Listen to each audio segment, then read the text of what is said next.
In October of 2007, Joshua Eckhoff was a part of the 1138th Engineer Company, and their job was to clear IEDs from the road so American regulars could travel safely. Unfortunately, one day, one of these IEDs detonated and ripped through the vehicle that Joshua was in, killing his friend Sergeant Bradley and inflicting serious head injuries to Josh.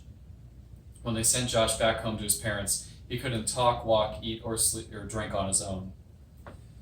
This story is especially shocking since Josh is from my hometown of St. Louis.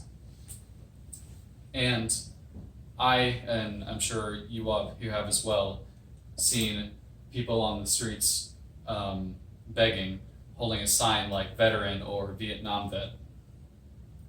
And the unfortunate thing is that veterans and the families of the fallen all over the country are suffering, but the Joshua Chamberlain Society provides support for them. I'm going to tell you how the wounded veterans are destined for economic ruin and how families of the fallen suffer physically and emotionally. But the JCS can provide financial aid and a community of volunteers to help them.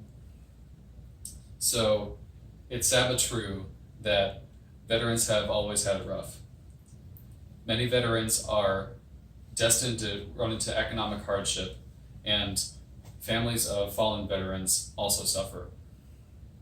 So veterans are very prone to homelessness and poverty. According to Jameson Fargo, who is a doctor of psychology at Utah State, says that veterans are overrepresented in homeless populations because they are more prone to chronic diseases. And the U.S. Department of Federal Affairs reports that for the age group of 18 to 54, disabled veterans are more likely to be in poverty than disabled non-veterans. Loss of a parent or spouse can also cause huge physical and mental trauma for a family.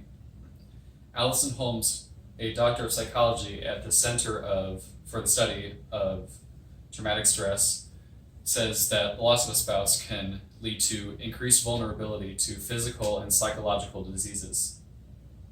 Holmes then continues to say that because of this, parents will use a more lax control on their kids after the death of their spouse, which can lead to problem behaviors, depression, and anxiety in these children.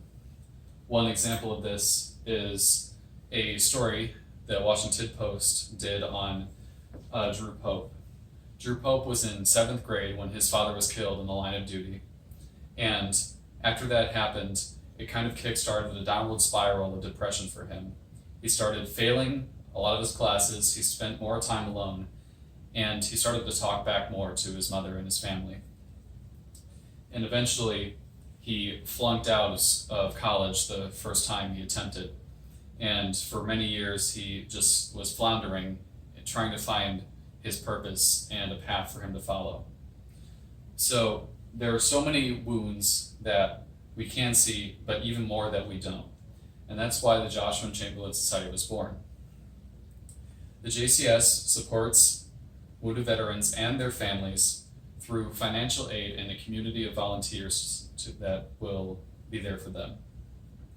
An example of financial aid is when the JCS adopted the Eckhoff family to help provide money for Joshua's therapy so he could recover.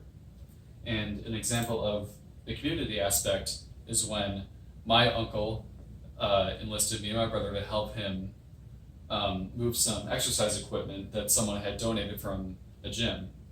And this exercise equipment will be used by the wounded veterans to help them recover.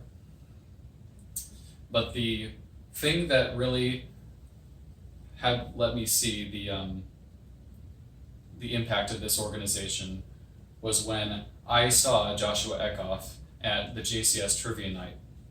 This was before I knew that he couldn't walk or talk or eat on his own. But when I saw him, he could walk, he could talk, and he was this big guy with a big smile, just spending some time with his family. He's currently living on his own, and he is on track to teach at the college and university level, which really shows the impact this organization can have.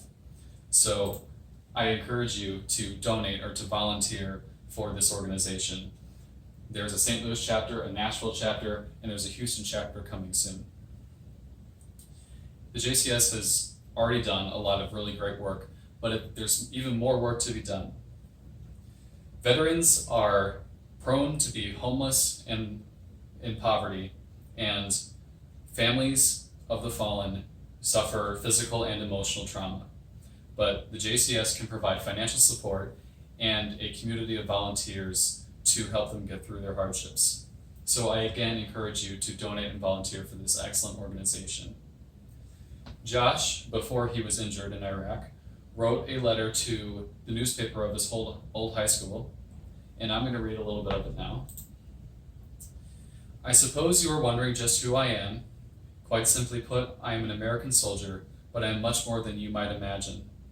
I am a friend and a son, a student and an athlete. I am a teenager, an adolescent, and an adult. I am much like you. With one very distinctive exception, I am in Iraq.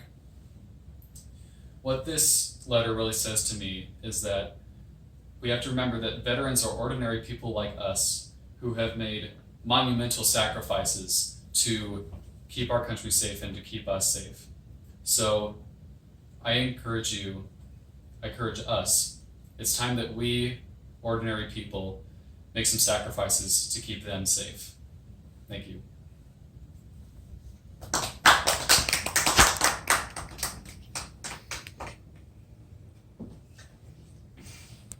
Everybody.